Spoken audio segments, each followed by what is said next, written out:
Evening and welcome everyone to the Lake City Board of Trustees Special Workshop. The purpose of this meeting is to discuss the July 25th flash floods and debris mud flows in Lake City. I just want to start off by saying I feel bad for anybody that was impacted. This unprecedented. I personally have been here quite a while, about 37 years, have never seen anything like it. About 12 years ago, we had a similar situation. It was nothing like this. I spent 2 hours driving around today looking. I can't even believe the amount of rock and dirt that came down through Eva Stevenson's property up there. I think it has a new name now, but anybody who's been around knows what I'm talking about. It was pretty amazing. We're not in charge of Mother Nature. It's her way of doing things.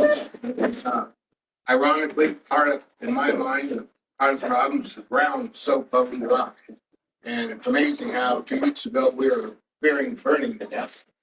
And, we were all praying for the monsoon. Well, you got to watch what you wish for sometimes. Boy, did it show up. So the purpose of this meeting is not really about personal opinions of the trustee and the public. It's for discussion as far as what happened and what we can do in the future.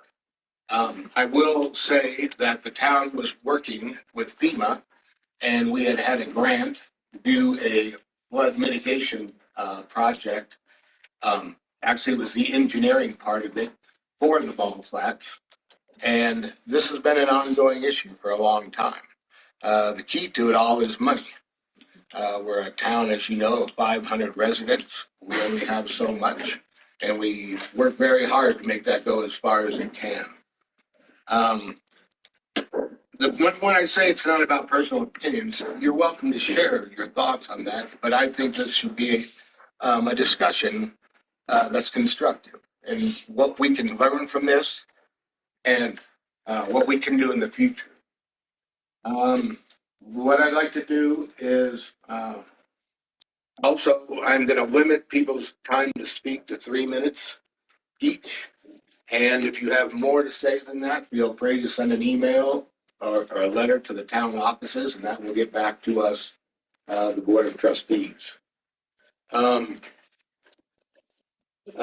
than that, I am very thankful. I was very concerned about our wastewater treatment plant project. The first pictures that I saw, whether you know it or not, we're looking at a $5 to $6 million project. And I saw some pictures where I thought it was wiped out.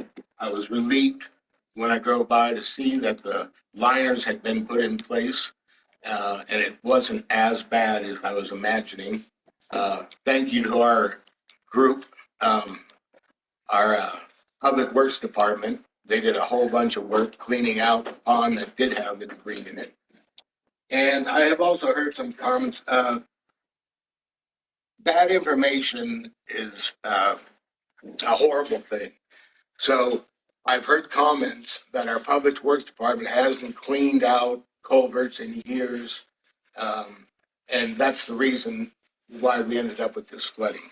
That is totally false. Those guys work their tails off. I see them out there all the time. In fact, I saw them blowing out culverts, I believe it was earlier this spring and even last fall. To me, the amount of water came down, like I said, is unprecedented, And yes, there are things we can work on in the future. In regards to that FEMA project I was talking about, the funding got pulled. And so we were left in the lurches. We had spent an entire day traveling around looking at how things are set up. There also is some history. The Ball Flats area, it definitely needs some work. But we were handed what we were handed. There is a main ditch up above there that for years has silted in. And I was told when I questioned it as a trustee that it goes across private property and the private homeowners refuse to let anyone go in there and clean that out. I believe this could have been not totally mitigated, but partially mitigated if we had had that ability to do that. And this is just a personal thing. I have a lot to look into. I'm sure I'm going to be asking our attorney, but when the dust settles on all of this, I would like to find out what we can do as far as eminent domain to have the ability to go up there and clean that ditch. And that's not going to solve everything, because if you folks go out and look, like I was talking about, even Stevens and all, I think we could have had 3-foot diameter culverts and we could end up in the same situation. So, anyways, that's what I have to say for now. What I would like to do is begin the conversation. Let the trustees make any comments if they'd like to. Um, I will start with Trustee Lindsay. She, um, she was one of the ones that felt it was important to have this meeting, and I Yes. agree with her. So thank you for Yes, that. you know, we're here for all of you people. So even if we can't do everything you want, we're here to do our best for you. And I appreciate you bringing up that ditch that runs up there. There's one guy who owns the property at the mouth of the ditch, and he for decades not allowed anyone to enter that ditch to do any kind of work. You can't get into the ditch from anywhere else, as far as I recall. And in case you don't know, I used to be public works director a long time ago. So we tried previously to do that. There is a blowout on that ditch. And it comes down into that gully just south of the wastewater treatment plant pretty hard, which I think is why one of the reasons that particular spot got flooded so deeply that it picked everything up, moved it around. So anyway, hit the ditch. And there are other deficits in the system, but we have a lot of good basics that we can build on. And I have every confidence that we can find a way to mitigate this type of damage in the future. Thank you. Trustee Woods, do you have anything you'd like to share? Well, I hope I don't piss everybody off, but I know a lot of people have suffered damage, but we should be damn glad that it rained. Yeah. Because we had a big fire out there, the whole western US is burning up, and the reservoirs are all in danger of going, just disappearing, and so we should be thankful it rained. And we should be thankful for all the work that the city crew has done. You know, we would have been in much worse shape if they wouldn't have, they dug that ditch out over on Ocean Wave by my shop. And I thought they were really getting kind of carried away. They made it so big and deep, but it really helped. And the same with the Ball Flats ditches down 8th Street. They dug those way down, and they were, I thought that was kind of excessive, but boy, they really helped. And I think that we need to thank our city crew people for the work they've done and for the work they've done after this to clean everything up to help people. So, but we are victims of the climate change. This is all what was predicted by scientists, 25, 30 years ago. And that according to my calculations, in 4 days, we got 21% of our annual average precipitation, which is a lot. The Ball Flats drainage is a disaster waiting to happen. It's been that way forever. And I've seen it flood over and over and over again. And one of the keys is that Anderson lot that Jody's talking about, and that ditch that goes down across there. And it's ironic that the people whose property it will protect are the ones that are fighting to keep us off of that, so that lot was for sale last year, and I requested the town look at purchasing that lot. And, that would make a big difference. So if we could do that, but we need to get access to that ditch, whether it's eminent domain or purchasing the property or whatever. Up at the very top, up there by Rolf's house, the main culvert, the culvert that took at least 50% of that water away from those upper lots that I don't know why they ever allowed them. That that culvert was taken out by the mayor and a trustee one night Former mayor. for some reason unbeknownst to me. And that's part of the problem, that 50% of where the water went was, was eliminated. And, but all those culverts need to be 24-inch minimum on all these drainage ditches. And, I could go on, there's all kinds of things we could talk about how what would improve those drainage ditches. Okay. But I also, again, want to say thanks for the city guys for what they did beforehand and afterwards. Thank you, Trustee. Yeah. Trustee Winter? Yeah, I think, this is kind of a surprising thing that if we got that much rain, it has to do why we had major mudslides is that the earth was so dry and it poured down like crazy. Even with big mitigation and big stuff like that, there's some floods that are hard to divert. With the terrain of like the Ball Flats area and the Fluff Street area, it's hard to mitigate a lot of that.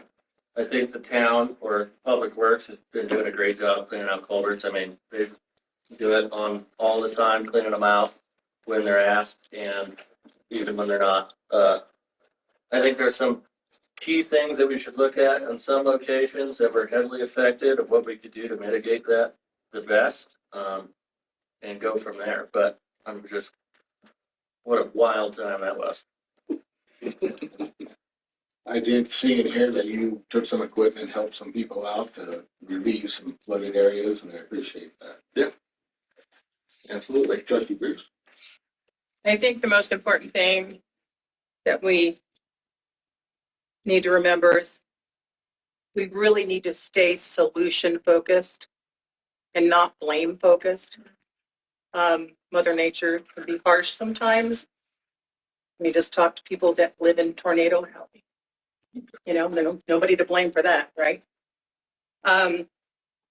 Since we're not scientists or meteorologists, we're kind of at the mercy of those that are. And we're also at the mercy, like the mayor said, of funding resources. So if we can focus on the positive and not play the blame game, I think we can come together as Lake City always does and make good things happen. And like Trustee Wintery said, you just can't always totally mitigate a situation when it was this catastrophic. There were a lot of people harmed. I was one of them. I live on Ocean Way, and I have a mud lake in front of my house, and I have mud in my house then in my shed. So I'm empathetic. But it doesn't do any good to be angry. We just have to, like I said, stay focused on the solution based models, and let's make good things happen.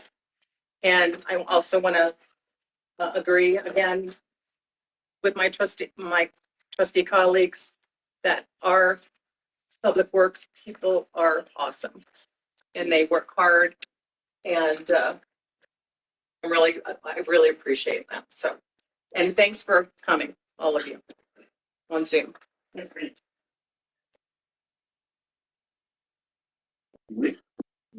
I got more questions than anything else. Clearly, Mother Nature has laid out the path of what you mapped out what we. And yeah, I'd like to know if we're gonna get started on that instead of trying to bring in money, getting funding and stuff like that. I know he's working on stuff. I haven't really got to talk to him about what's, not sure what they're gonna do. Hopefully we all hear what's gonna happen tonight for the future. Yeah, a lot of people are impacted. I'm pumping out 3.5 feet of water from the crawl space right now, just living in mud, but we're all doing what we gotta do. Yeah, thank you. Yeah.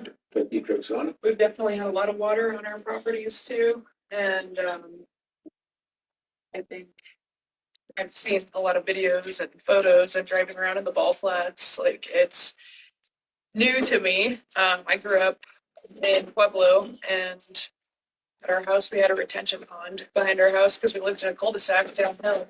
So like all the water would go onto our property from everywhere above us. We were at the very bottom of our street. So that was my experience with this type of weather. But yeah, I've seen that retention pond fill up so many times throughout my life. I don't know if that's an option around here, but maybe. It definitely helped with my house that I grew up in. It's only like 3 or 4 feet deep. Thank you. I just throw in one other little thing. Over the years, I've always been amazed by the ditch that actually runs next to Kathleen's house. There was actually a winter where I slid off the road in my truck, and I thought to myself, why would there be a ditch this big? There's absolutely no reason to have it.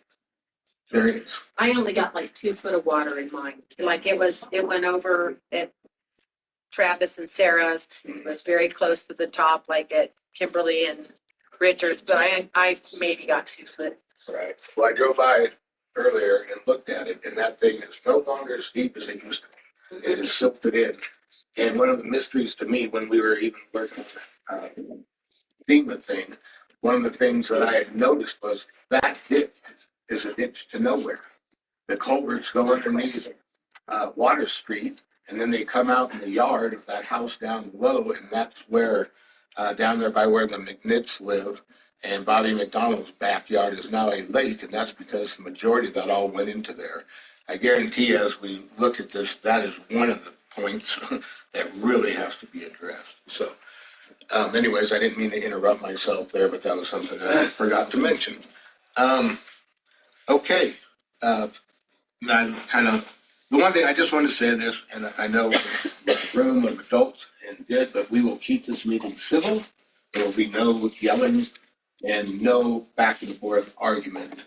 We're here to discuss and to learn and come up with a solution.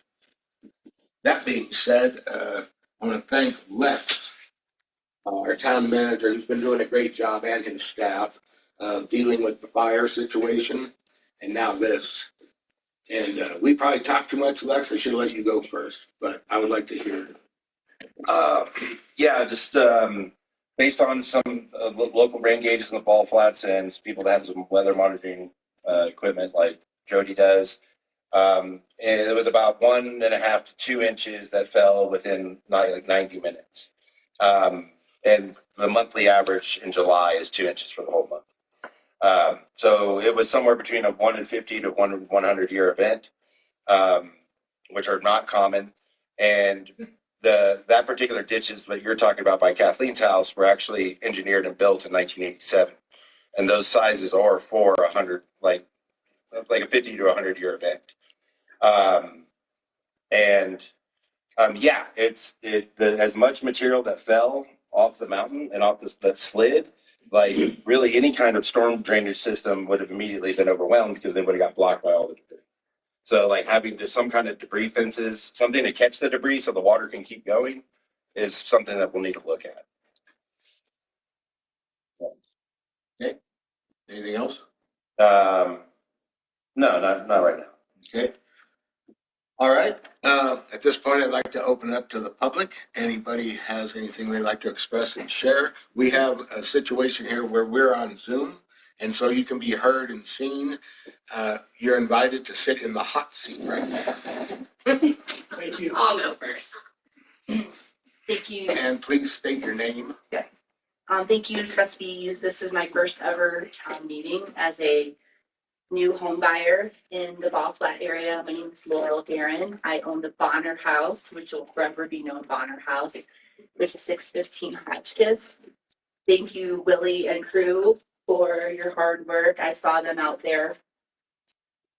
I just have a question regarding a request for how do you request a street to be maybe changed or designed a little differently in terms of flooding? Because our property did get hit really hard from the debris that came down and through our across the street neighbors' yards. We still have standing water in our backyard currently. We can't even get into our crawl space to look at that. So I just am curious how all of that works to maybe do something to Hotchkiss Street to eliminate the flood waters that are still standing in front of our house. And that's really all. I'm willing, if anybody wants to dig a ditch in front of our house or anything the town needs to do to better the situation for myself, my fellow neighbors, just come to me and I say, yes, do what you need to do. Much like Kaylin said, I live in Arizona in the winter. I've never dealt with mountain town flooding or snow coming up. So this is all new to me as well.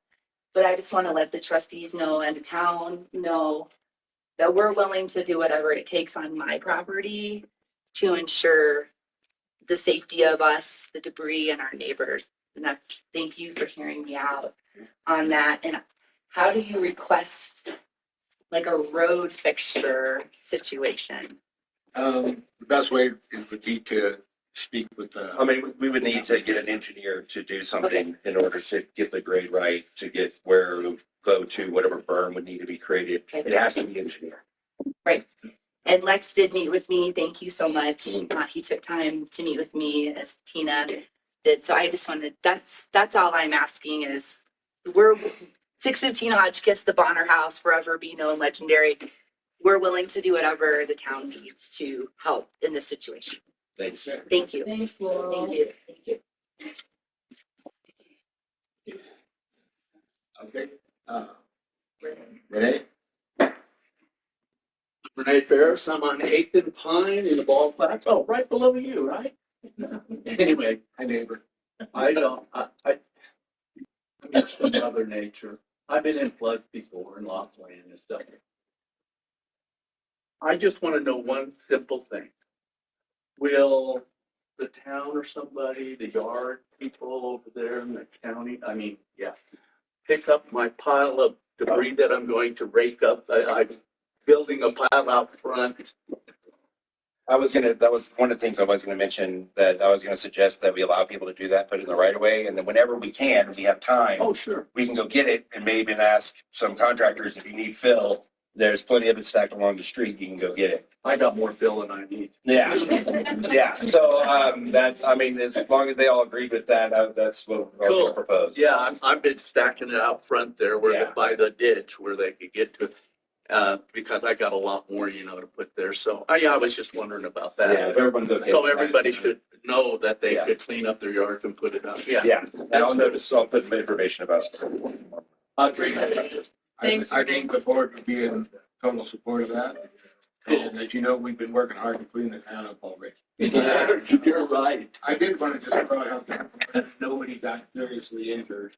And we did take a hit, but if you turn on the news and look at what they're going through back east, Oh, we're pretty blessed. Yeah. And one other obvious thing, it's called the Ball Flats for a reason. And it's, when you're in the middle of the Rocky Mountains like this, an area that big and that flat is a rare, situation. So, thank you, Renee. Any other? It's gonna be hard for me to. No. Okay, you can stay there, Joe. Stay there, Joe. Okay. Just talk loud. Henry had trouble hearing. My name is Joan Nelson and I live at 606 Hotchkiss. I'm next to the big rusty tin can. It's what I call the house that was built next to me. But their culvert, when Evan Milsky put it in, is about that much higher than my 18-year-old culvert. So water doesn't run, it comes in and fills up my ditches. So I have a yard full of water and mud. So that needs to be, I don't know how you tell an owner you screwed up, you know, you need to fix this. But anyway, I've lived in Ball Flats 20 years, 2 years in J.C. Weeder's house and 18 years in the house that I built. And I believe Gabe told me years ago, Joan, water don't run uphill.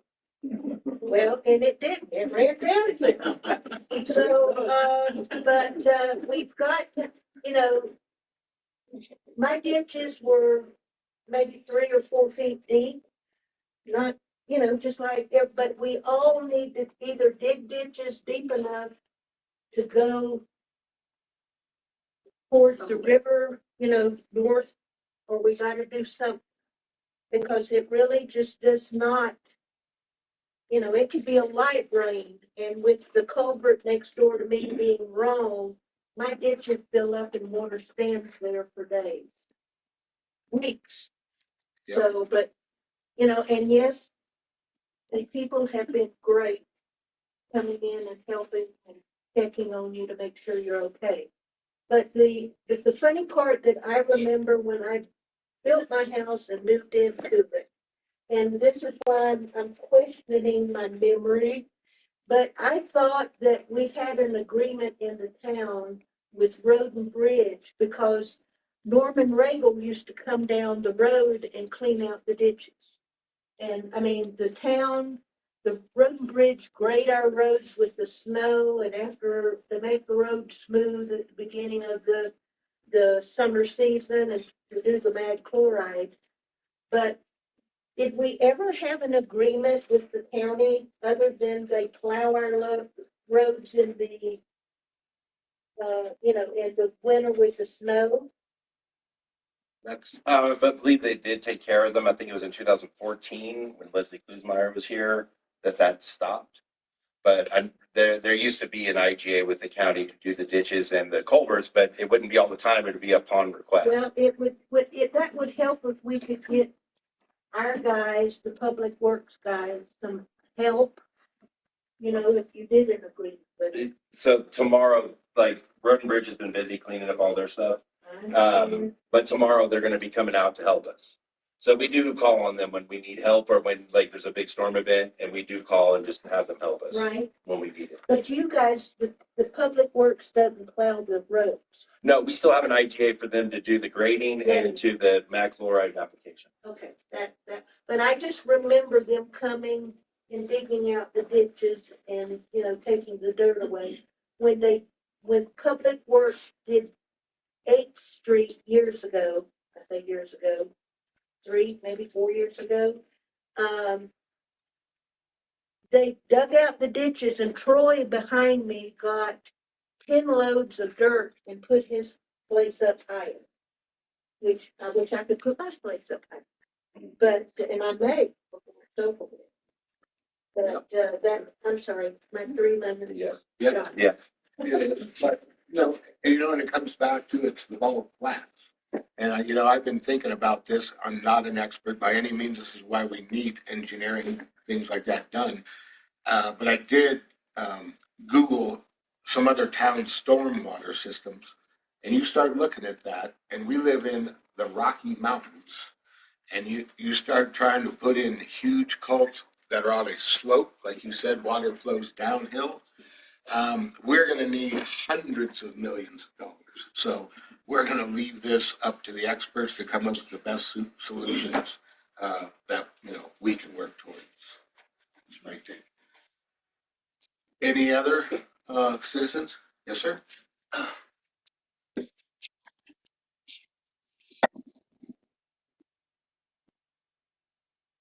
Hi, my name is Chris Van Leeuwen. I live at 829 Hotchkiss Corner House, just where the street goes down to the city sewer plant, whatever you want to call it. We're still standing in water, waiting for our lot to dry out. And of course, the rain isn't helping. And I understand that water runs downhill, and I appreciate the culverts that run east and west. But I think that needs to be some done going north and south also. I don't think my water situation would have been as bad if I had a culvert in front of my property and the two lots next to me. It just, we watch it just roll in, and we are down in a flat spot. So it collects there. So if there's any way that the city can come by and dig us some trenches, I think that would have helped us immensely. Okay. So. All right, I appreciate that. I'm not gonna beat a dead horse, but this was unprecedented. I can tell you that, I have culverts in front of my house and they were cleaned out and within minutes, Willie, I think you saw that, but there was so much debris and rock and stuff that had come down that two culverts in a row were completely clogged off and it began running down the street and in through our yards and all of that. I don't know what you do when it comes that fast with that much debris, and I hear you, culverts are great, but when they're plugged, it's, But when you don't have any at all Yeah. in front, it doesn't stop Right. anything. nope, and I think that's something we'll definitely take into consideration for sure. And, when we can get to work with some engineers on things, I can't make any promises. It all takes the almighty dollar. And, we do our best, working with grants and all that, but still trying to keep it affordable to live here. A lot of people, I don't want to get off track too much, but I was so concerned about that wastewater treatment plant. That wasn't our idea. We were told we had to do that. And I'm so proud of the staff that came up with funding and impacted people's water and sewer bills for the minimum they possibly could to get this done. And I'm so thankful right now that that wasn't totally wiped out. So, there's blessings in disguise, but I agree with some of the trustees have said, this is a good learning exercise and we can do better. But I'm not into any blame. Mother Nature's in charge and we got to live with it. We live in the Rocky Mountains. And, I don't know how many of you were here for our avalanche year, but the town looked like a war zone with sandbags around every single building. And we didn't ask for that either, but we made it through. And the engineering study, at least from the FEMA brick technical assistance that we were getting last year, it would cost about 140 to 150,000. And we will be looking for additional grants and possibly doing a brick grant for that. Another one that's not free. Yeah. Right. Okay, any other? Yes, sir. Jenny Burrows, 701 Buttercup. And so we're blocked at the end of, and we got hit double whammy because we're at the end of Buttercup where the road curves up and goes up the hill to the cabin above us. And we are also adjacent to the county, the road that goes around the 80-acre ranch and winds up to the electric. So there's two electric boxes at the end of the street there. And so what happened was the road behind us, for my neighbors coming down, just became a river and dumped everything into our backyard, which then flowed down our yard. And plus we got hit from the river coming down the road that basically was washed out. The county access road for the electrical powers, that also flowed into our backyard. And then all of that flowed down to Dan Falls below us. So, we got a lot of mud in our house. It came, we had renters in there, all the mud came in. So there's not a single ditch, culvert anywhere within a long distance from us. So we were the culvert. It just came right through us. So I would just like to be included in the when the plans are drawn or when an engineer comes out, I'd love to be considered in that You will be. investigation Yeah. and exploration. Because we got a lot of damage that we're cleaning up so we can get our meters back in because we're losing income. So anyway, Well, I'm very sorry to hear about that. Yeah. But I appreciate you sharing with us. Yeah. And stay in touch. no blame to anybody. It just was, one of those things. And if there's a way to avoid it in the future, we'd love to explore that. And we're willing to do anything to make it happen. Yeah, it may be, a year from now, or however long it takes to get the funding but when we start out public hearings about this, we really need people to show up and talk and share at those public hearings. Yeah. We really do. And it informs whatever engineering team that we have on board. So I just would like the public to please participate in that when it comes about here, hopefully in the near future. We will be here for that. Thank you. Thank you. Okay, anybody else?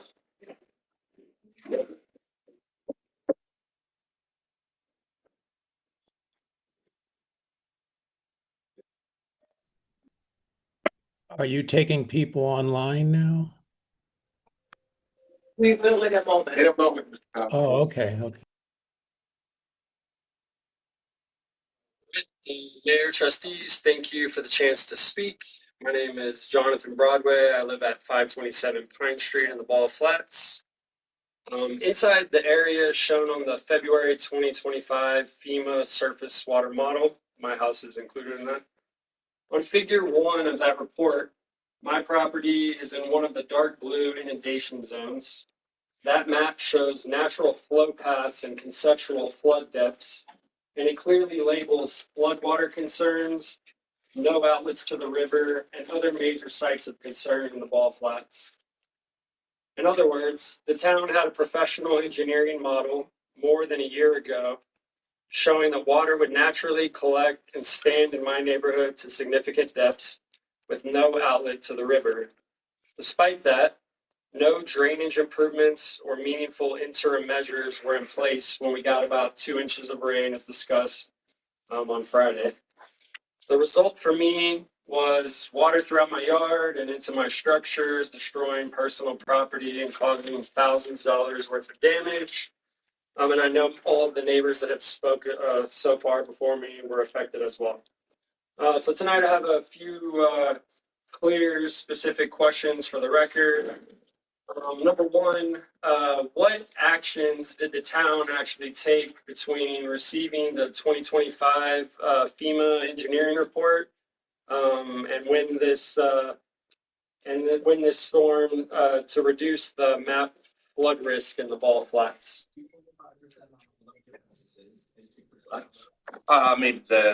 This was a preliminary surface water model. It was made by a consultant to help us get to apply for a grant to get professional engineers to engineer a stormwater system. So this is just a surface model that they did. And they were just consultants. They were not a professional engineering team. They were sub-consultants for the FEMA BRIC team. So we definitely have been clearing out the ditches and the culverts, the ones that have been there since 1987. And we've made sure that at least our ditches and our culverts are clear. That we cannot go and change things willy-nilly because it could affect other property owners downstream. That's why even when you grade a road or install a drainage system, then you have to have engineers that design that. We can't just go do it on our own without an engineer's opinion. And so there's that. And also there's lots of power buried underneath some of our ditches, not the ones by your house, but throughout town and in the Ball Flats, there's buried utilities that have to be taken into account. So to be able to coordinate all that with other agencies so that they can move their buried utilities for us to be able to do something. But again, we need updated engineered plans and cost estimates so we know we can fund it and do something that's comprehensive.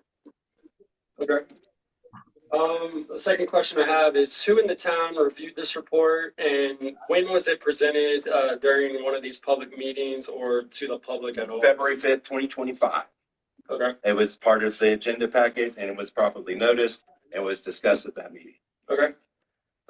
So if no projects were built since then, what interim measures did the town take to reduce the risk in these mapped deep water areas deep water areas such as temporary conveyance or grading changes? So the personal property owners are responsible for their personal property. If you notice, there are some properties within the ball flats that have retaining walls and berms built on the edge of their properties that direct the water into the street and into the ditches. So there's quite a bit of personal responsibility needed, especially when you live below 2,000 feet of mountain in a alluvial flood basin that where water always runs downhill. So in terms of us, there's only so much we can do without engineered like plans. And so we would encourage people, if you can't put a berm or a retaining wall like other property owners in the ball flats have, then we would encourage you to do that so long as it's directing the water into a street or a ditch and not into like your neighbor's property or yard, unless you have permission from them to do that. Lex, can I interrupt real briefly? Yes. I apologize for the interruption. For those of you who don't know, my name is Dan Krob. I'm the town attorney. I don't want to go too far down this. Part of what makes your guys' community really great is you guys are strong and resilient, and you guys each want to help each other and make sure that, hey, if I can put a ditch in front of my house, that's great. Or if I can help my neighbor out, that's great. We really need to limit this to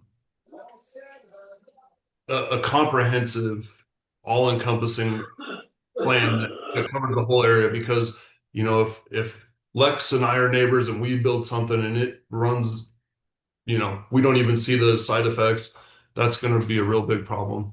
The other thing, so I appreciate everyone's understanding of that. The other big thing that I've seen that is going to keep coming up tonight is the town has in place culverts and all that have been sufficient under normal circumstances to keep damage from happening. And I feel terrible for you guys. I'm looking at these pictures, they're terrible. And I'm sure it's even worse in person.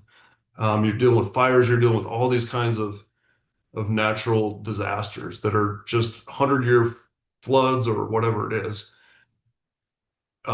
If you think that your property may be subject to this, I would encourage each of you homeowners to look into, and I know it's expensive, but look into flood insurance for these. If you're aware that there was a work product study done that indicated you could be in a flood zone, please take this as a time to go look into flood insurance. And I know it sounds heartless when I say that. I really don't mean that.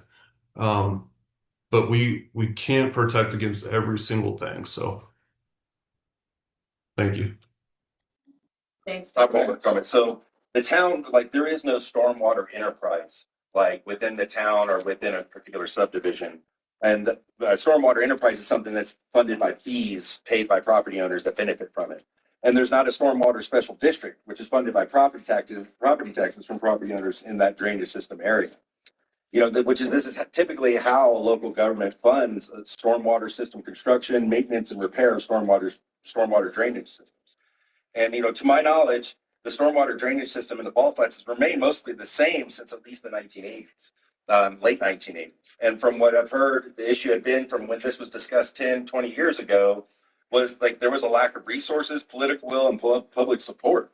There's a lack of funding for it because people didn't want to vote and buy into something where it's a 1 in 50 or 1 in 100 year event, and it's going to make their property taxes or fees that would be hundreds to thousands of dollars every year to maintain it. So part of it is the funding part. Part of it is like even with this brick team, they were telling us like, well, once you get it designed and engineered, this is going to be multi-million-dollar project. So how are you going to fund it? They said they were suggesting that you should do like a stormwater enterprise, but you have to get public buy-in from all the neighbors, from all the people that live there, and there has to be a vote of the people to do that. And so that's something like if we do come up and engineer a whole plan, that's going to be something that ends up on a ballot.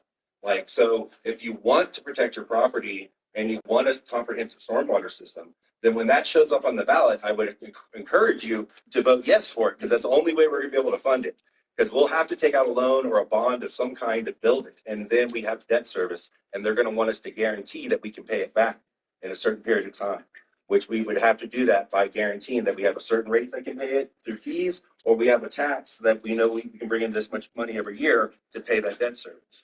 So that should be something everyone should keep in mind as we move forward. Thank you. Yeah, I mean, I have some more questions, but I won't take any more of your time. I'll just submit them to the town office so we can follow up. Perfect. Thank you. Thank you. Jonathan, what's your address again? 527 Pine. Yeah, and I allowed over 3 minutes, but it was some good discussion and I appreciate Lex answering the question. Thank you there. Anybody else in here?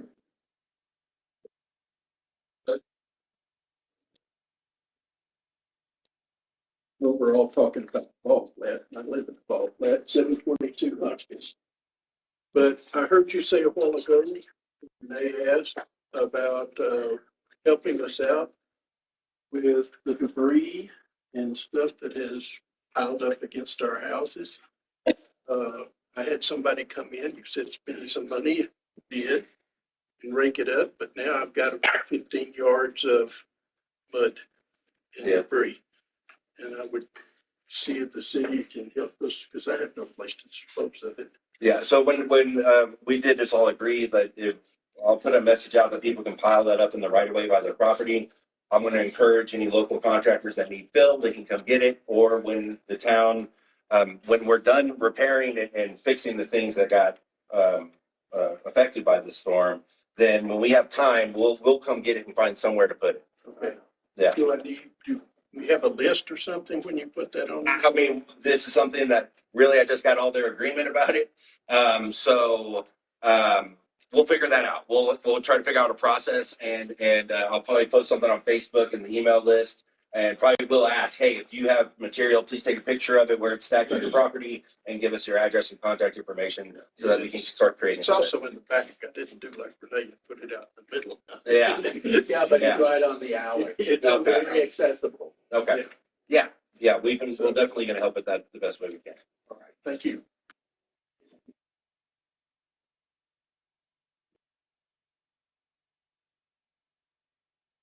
Daniel File on 650 Pine Street. I have the privilege of working with the rest of the town employees, including Willie, who headed out just a second ago. But I again want to just reiterate thanks to Public Works and all the work they've been doing because that's been awesome. So I have two questions. The first is something we've talked about, Lex, and you suggested I bring it here and just ask about this. So that's again on 650 Pine Street. I'm like my friend on Buttercup. Yep, I'm right below you. So we caught a lot of the runoff from the mountain because we don't have culverts and the culverts above us, but that large area does have a pre-established ditch that was there, and that's the road that Tri-State owns, and they lease from the Breedys who own that. So in talking to people about this, I've asked, it's like, okay, so who's redigging the ditches? Because I asked Tri-State, they're like, oh, that's the town. So I asked the town, it's like, oh, that's county property, but also private property. So the question is there going to be movement to work together with those property owners and or the county? Or is it the responsibility of the town to work on that? Or is that something I, as a property owner right there, get out with my shovel and hand dig it? Because it does need, and it was a pre-established ditch. This isn't something that we did without knowledge or anything.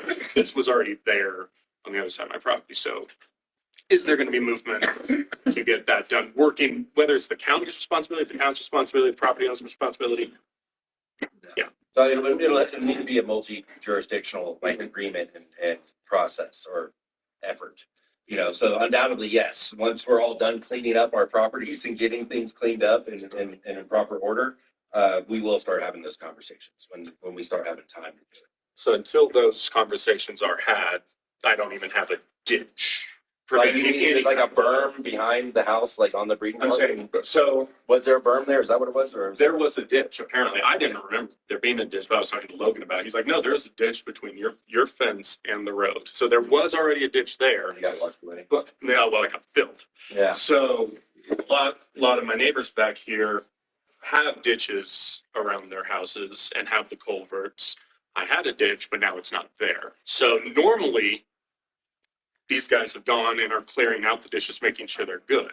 So I'm just asking that, again, we're asking that we be considered and that being done, because until those conversations are had, which you and I have talked about, that could take some time. Until those conversations are had, water's just running right to my house because there's no ditch anymore. So, because I'm right on that slope. I mean, if it's something that's restoring something that was there, hopefully we can get that done sooner than later. I don't know if there was previous agreements for it. I don't know who's supposed to maintain it or who it belongs to. So as we do some more research in it and have some discussions, undoubtedly that will come to light. And, you know, we want to restore whatever was helping before the storm. So, yeah, definitely something we kept in mind. Right. Yep. And second question, this will be very quick, is, so as part of that, I was wondering, like, should I contact, I guess, the Breedens and ask, can I go dig this to protect my own property? So the question is, for everybody, what can we do to help, whether it's keeping our own culverts in front of our driveways clear? Yeah. What can we do to help Public Works? Because there's three guys, they can't be everywhere at once. Yeah. But in addition to that, like, what are we allowed to do and what should we not do? Like somebody was saying about that needs an engineer to come and survey so it doesn't affect everybody else. So what can we do to provide our own protection? Yeah. What should not do? I mean, yes, any privately owned like culvert underneath a driveway is the property owner's like responsibility. As far as that ditch goes, I don't know exactly where it went, or, you know, and I'm probably gonna have to dig up maybe old records and files, you know, to see what the thinking was behind this and when it was done and where did it go. It may have been, you know, I just don't know enough to be able to like, and yeah, if you go ahead and talk to the Breedens and they're all on board, that would be great. And then you already coordinated that, they already know what's going on and what we need done. That would help immensely for us. Because otherwise I'm contacting each individual property owner. Sometimes I don't get a hold of them. Sometimes I have to write them a letter and have to wait till they like write back, or if they do at all. And so, yeah, if you can contact neighbors and at least have the agreement on, hey, we can restore this, or that they're okay for work being done on their property, that would help. It would help and would reduce time. I would just add a very valid question, and I think it's something that since it's been brought up, staff can work on doing some history on that. I do believe, I used to have 616 Pine Street, lived there for many years. I was your family's neighbor. The Pierces were in between us. But the culvert that was brought up earlier, that used to be up by where Mr. Glockner lives now. And a past mayor did not like that water running down because they kept horses in the pastures and their hoofs were getting wet. Took it upon themselves to remove that culvert. And that ditch you were talking about was the extension of that culvert. It used to come down the hill and then it would flow behind those houses on Pine Street there. But that's a good question. It's not on town property. And so we need to look into that and find out. But I think it's we need to work on. Yeah, we're gonna have to create agreements with property owners and with other organizations, Tri-State, all that. And let me be clear, no amount of mitigation could have prevented what came into my backyard from happening. That nothing could have prevented that. Right. My only concern is now that it's happened, now what? So that's yeah. One thing I like to say, before anybody goes and starts digging or hire somebody to come dig out the mud around their culverts or in their front of their houses, they should call for locates. Yes. For the 811 number. Yes. I would like to add something else. Some of those ditches in the ball flats have power buried under them.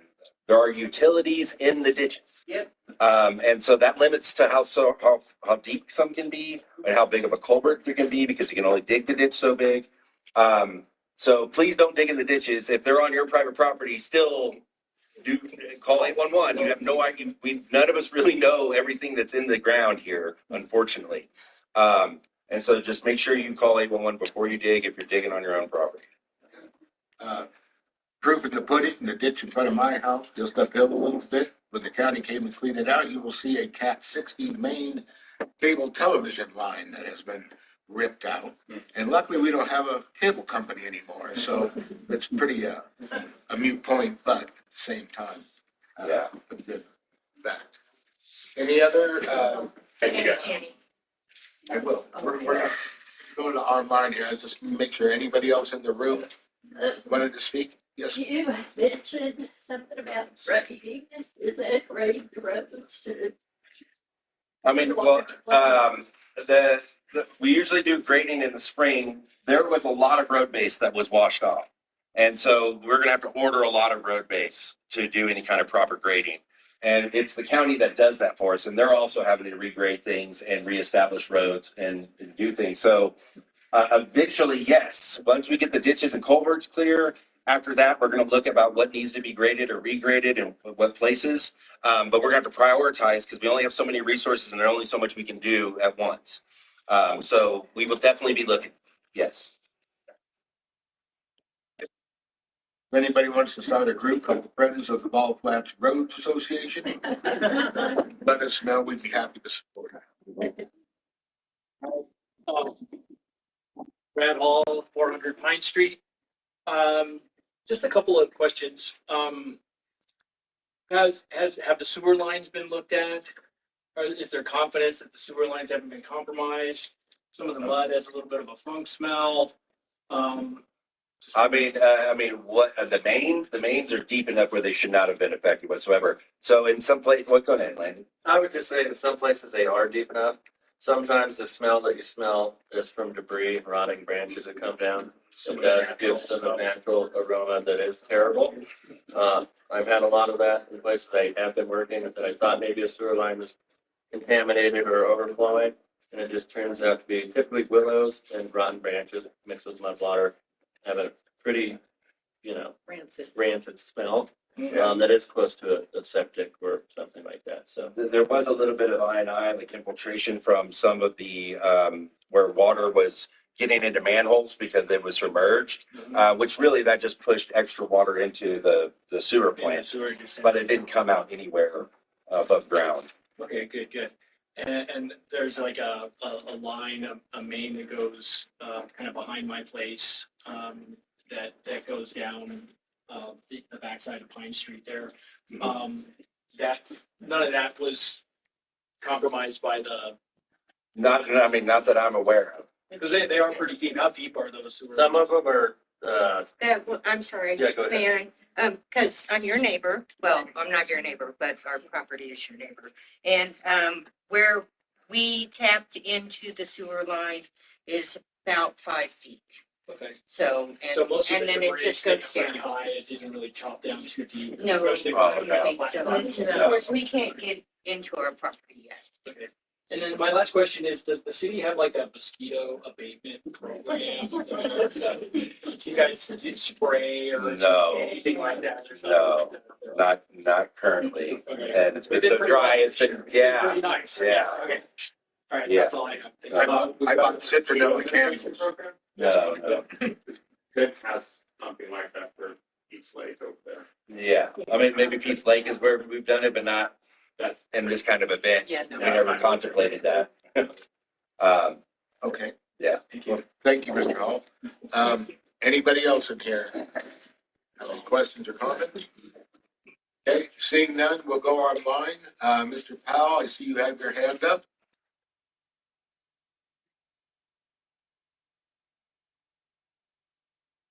Yeah. Hi. Yeah, thank you. So I've submitted some written, 2 pages of written comments that I submitted to the town clerk. So I'll leave that stand as it is for the sake of time. But I have heard a few things here tonight that's kind of disturbing to me. And I'm only speaking in terms of my house is at 531 Pine Street. So I'm really at the corner of 6th Street and Pine. And my house actually faces the alleyway at the base of the hill. So the front yard is actually the backyard. So I owned the house since 2019 and I'm an engineer. I live in Houston. That's where I am now. In Bio City, we've had 100-year flood events two times in a row, 2 years in a row. So anyhow, I've had houses that I owned in town here flood. So I had some experience with flooding. So when I bought this house, I really didn't, I mean, I was thinking river flooding, but so there's a city open storm drain that comes down Pine Street. Well, it's on the west side of the Pine Street, but it cuts on the easement above my property or to the east end of my property. And then it has to take a sharp 90-degree turn and go straight down the hill along the south side of 6th Street under all the streets and of course our alleyway with double culverts and everything. So I saw that, and actually I've tried to do my job, not only mitigating fires, but raking the forest, as they say. I raked my grandson and I last summer raked that culvert. We cleaned out all the debris. And I have to say, I heard a town council member say tonight that they have been maintaining these culverts. Honestly, since 2019, nobody has touched any of the culverts except the one time I asked 2 years ago at the base of my property, at the west end of my property, where it's flat below the hill, and it's where the two culverts go under the alleyway that is the road that everybody goes to get to the houses on that side of Pine Street. And I asked him, because I had a video, I had a normal rain 2 years ago in August. The water was coming up over the top of the berm onto my property from the north side. And I took a video of that. And it was because of the silt buildup in there. And so the next day, after the rain, the next day, there was somebody up on the hill with a tractor grading the road because there was some washout there, because sometimes it just comes right over the hill like a waterfall and comes down into that ditch. So I asked him, I said, could you take a look at this and it's overflowing? And he said, oh, sure. And he was very helpful. That afternoon he came in with a trencher and he dug out, and I have a picture of what he did. But then I said, can you look at these culverts? And he goes, well, no, the town is working on a new system. They don't know what they're going to do yet, but so he politely declined. And so that's the culvert that's under the alleyway. Now, up above me is the culvert that crosses Pine Street to the east on somewhat of the diagonal, goes over to Mr. Cherry's house. And that is where there's two culverts under there, but when I go up there and look, I've only been able to see the one. And I notice people have sent me pictures since the flood. The other culvert is now exposed. So one of the two culverts wasn't even open on my end of the street. So in this rain event, the video that I've seen, I estimated the velocity of the water coming down the hill was 10 feet a second. And at the back of Mr. Broadway's house, my neighbor, the water level on the logs went up 3.5 logs. So that's over 2 feet.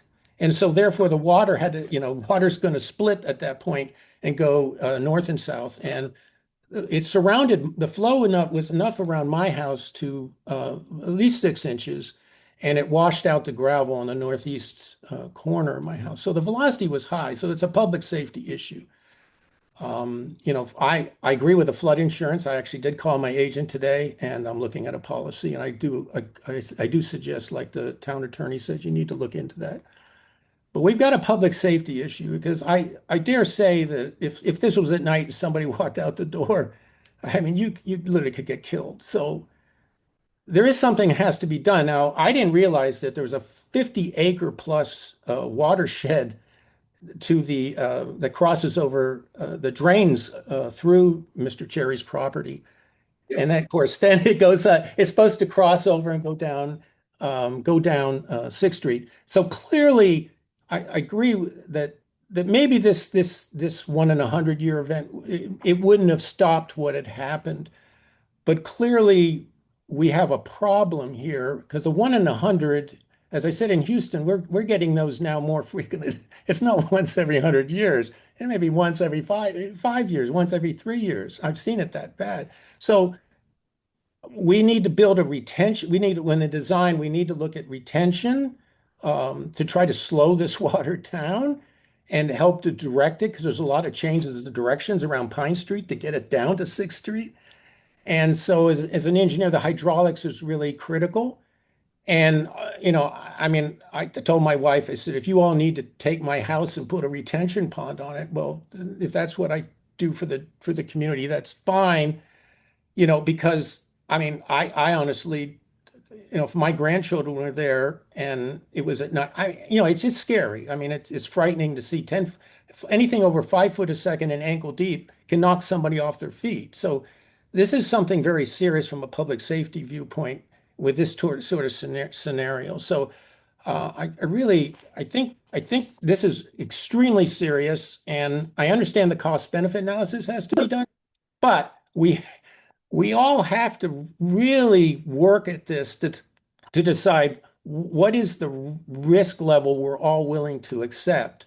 And, the town attorney can weigh in on this, but I don't know that we want anybody experiencing 10 foot per second water coming across their property. No, Because we don't, Mr. Powell, and I have to cut you off. You've gone over by quite a bit. I appreciate your information shared. We have your letter. And I don't know if you were here during the event, but when I drove around today, I already told everybody this, but you go up there and look, it is unbelievable. Up above Jody's property she was just talking about and Mr. Hall, if you look back up there, there is a new riverbed of rock that was not there before. You look at that whole ice. To me, it's always going to be Eva Stevenson's property. I guess it's the Breedens now. But you go up there and look, and it is a rock field. And that was a horse pasture. So this is, I have to say, I'm not an engineer, but the way that water came down, I don't know if there's anything that would prevent it the way that. And that's what water I'm saying flowed. about the retention, is the retention. Yeah. And so like that's why we do need something engineered. And then also it's going to take like property owners of private property, they're going to have to cooperate or participate in that. Yep. Go ahead, Landon. Okay, thank you. I just want to just do some basic numbers just to kind of show an example of like an 18-inch culvert, which is like mostly what we have around the town in all flats, an 18 to 20. It carries at the maximum, which they're not at the maximum, at 14 cubic feet per second without debris. With debris that cuts down into thirds, so you're moving 3 cubic feet per second. And a half-inch or a 2-inch rainstorm at 50 acres, it's right at 680,000 cubic feet of water in 90 minutes. So to put some math to that, the culverts are flooded by over 16,000%. So there's nothing a culvert can do for an event like this. I mean, we could rip up to a 48-inch culvert, but the debris is the problem. And once we have debris flows, they will continue. I think that we all are on the same page that we will do as much as we can to mitigate. But it has to be known that all these problems and fast water stuff, it's not new news. I mean, it does happen. But retention and stuff like that on a drainage is much more difficult than people imagine. The volume of a steep slope that we have against the ball flats to retain that water in a 50-acre, running, it's very difficult and very expensive. And as far as the culverts, we can install more culverts, but when there's debris flows and stuff like that, it doesn't really do much for a flood. And I think that's what we're missing, is that this was a flood. There's some things that we can do to mitigate a flood, but when it floods, and a culvert, an 18-inch to 24-inch culvert isn't going to do anything. So I just want to put some math out there that they were over capacity by 16,000%. But the maintenance of the culverts and the open storm drainage ditches, there needs to be a schedule. There needs to be a schedule. Address your questions, Mr. Powell, and I appreciate that. May I please make a comment? I am Miss Bobby's neighbor. Excuse me. Who are you? I am Cassidy White at 601 Water Street.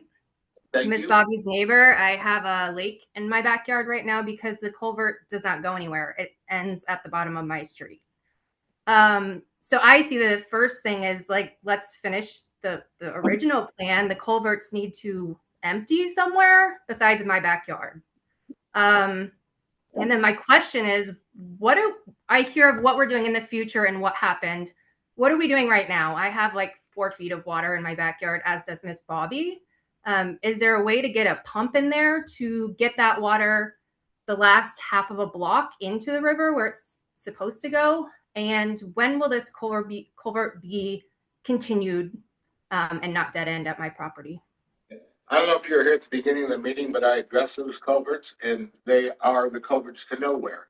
And we've always wondered what the plan was, and I guarantee you, as we look at this, something needs to be done with that. Trustee Winry, you have. As far as that goes back there, yes, that drainage is obviously the worst and where it pulls up. I have gone over there to do some, as much as I could in the time that I had to lower the water level. As far as pumping it out, you can, I don't know if the towns can or not. There's also some legalities of pumping water into a river and having a discharge permit. We'd have to look into that. Yeah.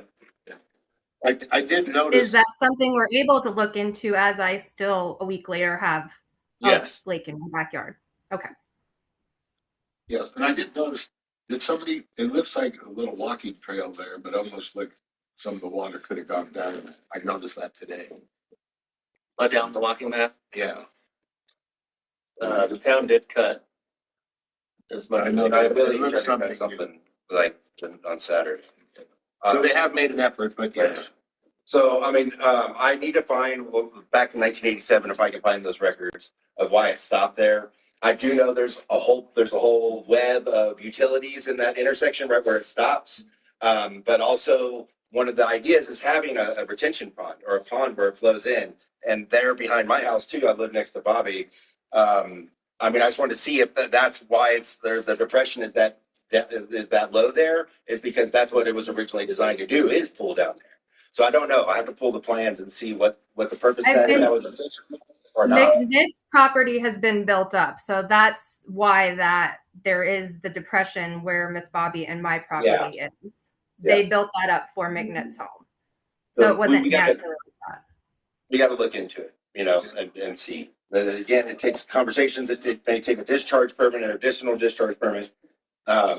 It's going to be a process. We can't just go in there, dig it out, and rip up everybody's utilities. We'll have to get all utilities moved, and before we can run it there. And maybe, I don't know, because I know that a lot of things, all the utilities are in there are shallow. It's not that deep there. So I don't know if there's bedrock below, which prevents cutting deep enough, or I don't know why.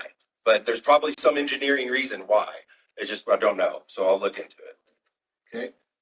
Thank you for letting them know, and staff will take a look at that. Real quick, anybody else online?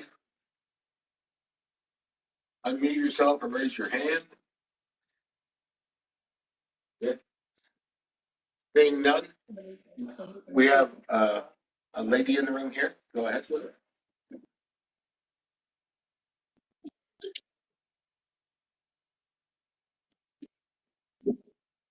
Hi, I'm Leah. I live with Jonathan Broadway, and my question is, in this emergency flood situation, is there not some kind of protocol to bring in extra forces, since the small towns or workforce for this is inadequate? I don't think it has to do with the flooding unless it's an immediate danger to life. So the damage to property, throughout the town. Yeah, that's It's where like- FEMA comes in. Yeah. But we haven't, there's no disaster declared. If it had sustained for another hour or two, undoubtedly we probably would have a disaster. But there's not, this isn't a widespread disaster. Yes, there's a lot of inconvenience from the flood and some property damage to some people. But in these kind of events, that's an inevitability, especially when you live below a mountain. So not everyone was affected. Quite a few people were affected, but it's not on a level to where we need disaster relief or other resources to come in.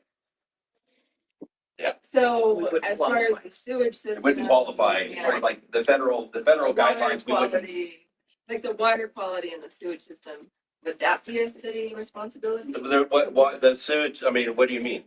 Like if there were issues that come up from this with the sewage or. No, I mean, There is no, I mean, besides the wastewater treatment plant pond being hit with the mudslide and debris slide, which they've been working on, which hopefully they'll have that cleared by tomorrow afternoon. There hasn't been any other impact on water and sewer services. So, and then on the federal level, this wouldn't count as a disaster. We could declare a disaster all we want. The federal government's not going to give us money. No, and the state's broke, and they're probably not going to say, no, this isn't a disaster either. This has happened way worse in Montrose and other places, you know, that, so like, it wouldn't constitute the definition of a disaster for the state and the federal government. So if you're a homeowner and you have all this damage, if you had flood insurance, Yeah. they would pay for like professionals to come and fix stuff. Yeah, I mean, more or less, that's the whole, like, doing what you can do as a property owner and taking personal responsibility for insuring your property for whatever may come. Right. Yeah. And Lex, I'm happy to make a couple calls. Man, I'm feeling like a bad luck charm, but my firm represented Evans in 2013 when the North Platte flooded, and FEMA was all over that, and it was everything. But my recollection is you are likely correct, unfortunately, that if there's not damage to your freshwater system, your sewer system, life safety type of events, that they're unlikely. But I'm happy to make that call and see if we can get anything. I do think that part of my job is to be realistic with you guys and give you a realistic expectation, and it's unlikely to prevail. Yeah. So, I mean, I have been in touch with the state, and we have been documenting any additional costs that we've had, especially with the wastewater treatment plant. I mean, even the state was just like, well, when I'm not going to promise you anything because it's not really a disaster on that level. However, track it, and if we can, I'll try to help you get some grant money to reimburse at least the town for the repairs for the wastewater treatment plant.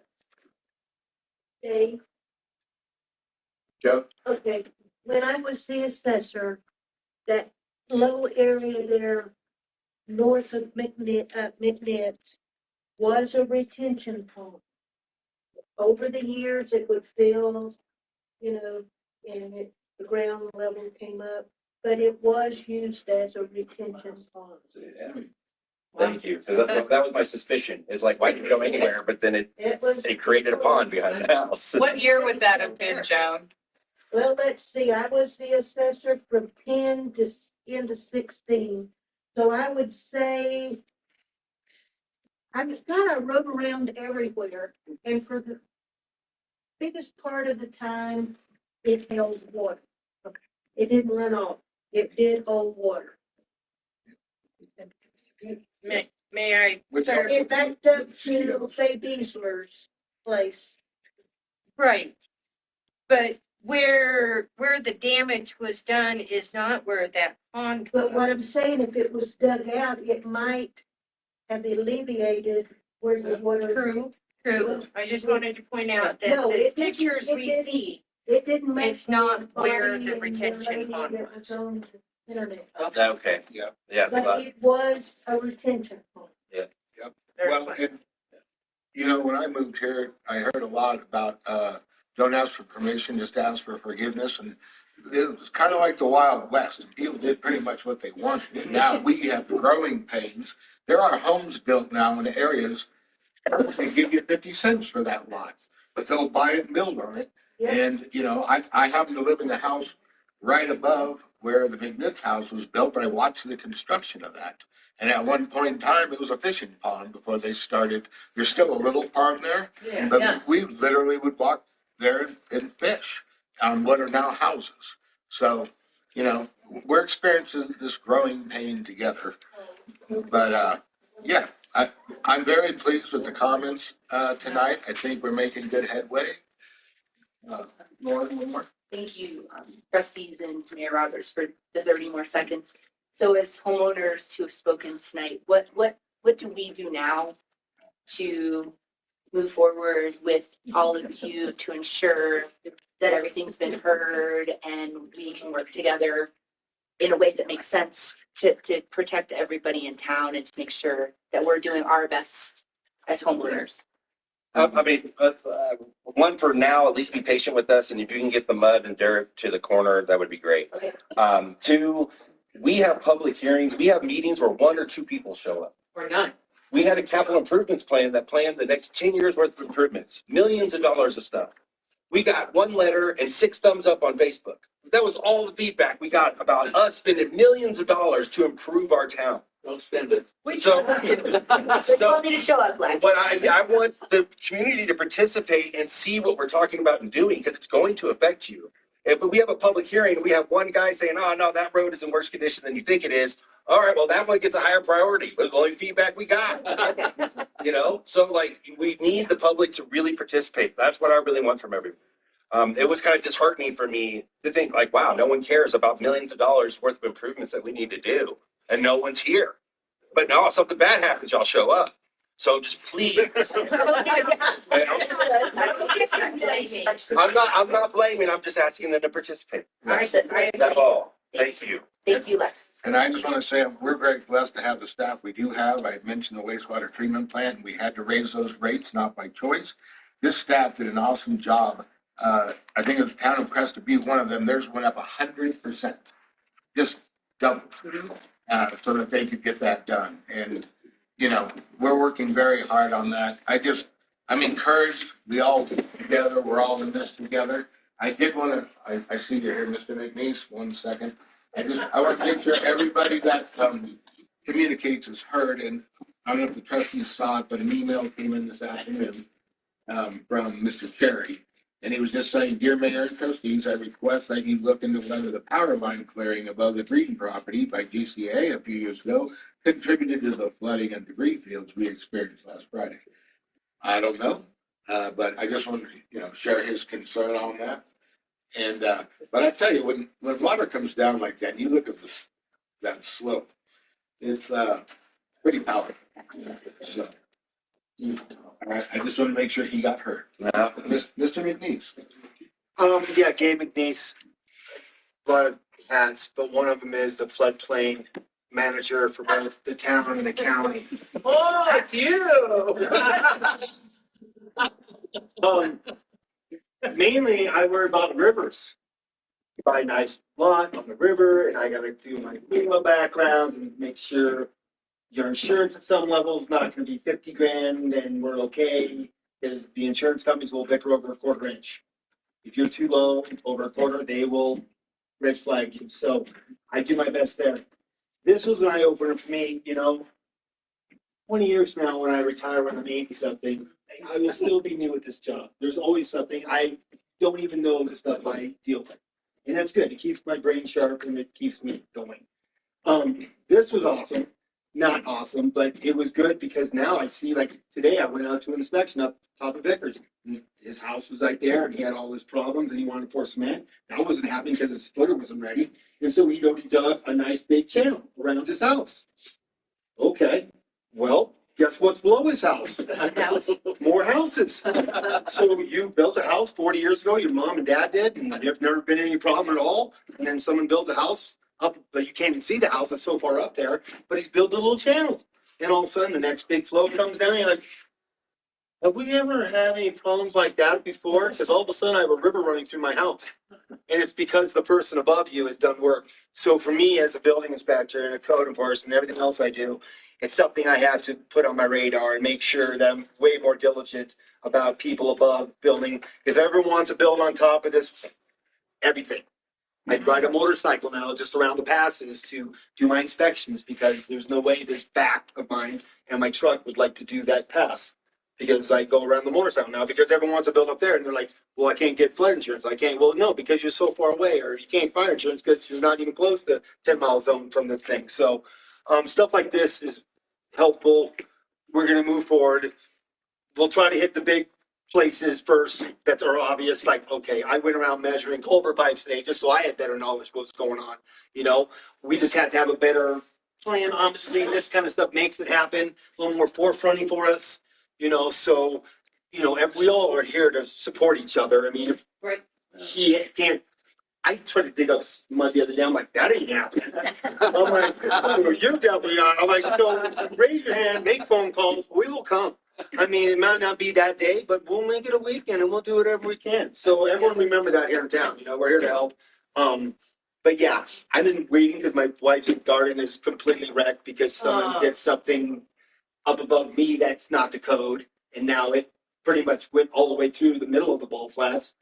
That's how powerful water is. That's it. He had no idea. I had no idea. It is what it is. We'll fix that. We'll get that. We'll do a better job with some stuff. Last thing, I'm just 12 seconds over. Larry Vickers is my cousin at the Vickers Ranch. He's 8 years old. I saw him today. I'm like, ever before, Larry? Because Vickers Ranch is hammered. He's like, okay, 8 years, born and raised right in that ranch. Never saw it like that. So just know this was an extreme event. We hope we don't have to get, it was like, my wife had a birthday, we had to go to Gunnison. I left the house and it was like dry as a bone at the Lake Fork Country Club. It was like not a drop of water. It was like the supercell that just slipped right over here and I'm like, oh man, but it is what it is. Anyway, thanks for everyone being here. Appreciate everybody. Lex, you got something for me? No, I got something. Okay, cool. All right, thanks. Well, 3:56, I was over by 57 seconds. We appreciate the job that you do, but also bear in mind, 3 weeks ago, a month ago, we were begging to see one drop of. I know. Last night I went out to the dog town, it was raining. I was like, One other quick question for you, Gabe. When I was doing my due diligence today and looking at, what had happened, do I need a fishing license to fish in the background? In our yard, you do. only my channel catfish. One last thing is that, there's a lot of private driveways, like there's some driveways that don't have a culvert, should, and then there's driveways that have way too small of a culvert. And so there's been a couple of cases where we identified it over the past few years where we bought a bigger size culvert, like the property owner bought the culvert, but we installed it. So we are going to be looking at places where we're going to offer that, like, hey, this is too small, this is not helpful. Like, this is the cost of the culvert to us, which is also sales tax free. And then we will just put it in for free.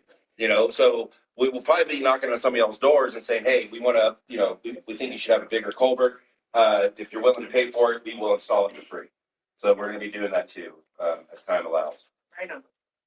Hey, I also, this town is super helpful, stuff like that. The town cleanup was a big hit. Yeah. More of that. It was more than any town would probably ever do. So, but we're a very small community and things take a little time because we're only like one person. On that note, I think that was great discussion. We are all in this together. We're one big family, and I think we can move forward in a positive direction. And I thank all of you for taking the time to be here and sharing your concerns. And on Zoom, Yes. And on Zoom, yes. How many people do we have on Zoom? 25. 21, 2, 3, 4, 5, 6, 7. Okay, Trustee Woods, you have something to wrap up? Well, I want to thank everybody for being here. I wish you would all come to all of our meetings. Smile. It would make our day so much better. It's like was saying, we've done things and never had any public input on some of this. So there's going to be a thing on the ballot in the fall to reduce the number of trustees on the board, and I think this is a good reason to show you why to vote against it. Okay, Henry, you're done. Let me finish. No, that's not our topic. That's election. I didn't finish what I was saying. Okay, So, it's not about elections. We're here about. the first thing I wish everybody would do is thank your city employees, because they've done so much, and it's the sheet that this guy wrote out about how those culverts hadn't been cleaned and those ditches hadn't been cleaned in 10 years. It's not true. They were done last year. And the city employees have done a lot of good stuff, and it would have been much worse without the work they did. So when you see a city employee, you thank them for that, please. And just to echo what Jonas was saying, I grew up in Denver and my dad dealt with the Denver Water Board a lot. And he always said that water flows uphill towards money. Are you done now? All right. Okay, one more. in terms of coming to these meetings and seeing them, where can people find future agendas and what's been discussed? Where One, I would say that contact the town and make sure you're on the Sunshine distribution list. Two, on our website on townoflakeCityCO.gov under BOT meetings. That's where all agendas and supporting documents are posted before the meeting. And we send out notices via the website that has the agendas in them. So if I would contact Town Hall, give us your email address so that we can add you to the contact list. And we will email you notifications when we have public hearings, when we have our regular meetings, our special meetings, all those things. So yes, thank you, Danny. Is it always on Zoom? You can either come in person or in Zoom. In Zoom, I would be equally happy in your participation. So just give the Tina or Christina your email address, and we'll make sure you get added to the list and you get all of our notifications. You zoom in from out of town. Absolutely. Yeah. And it's, stay on the town website. They do a great job of posting all the information if you follow it. But you can also get on the Sunshine list, we call it, where all the emails and communications the town puts out, you will receive them with our agendas and documentation and anything that we're receiving. So once again, thank you, everybody. I appreciate your time, and this meeting is adjourned.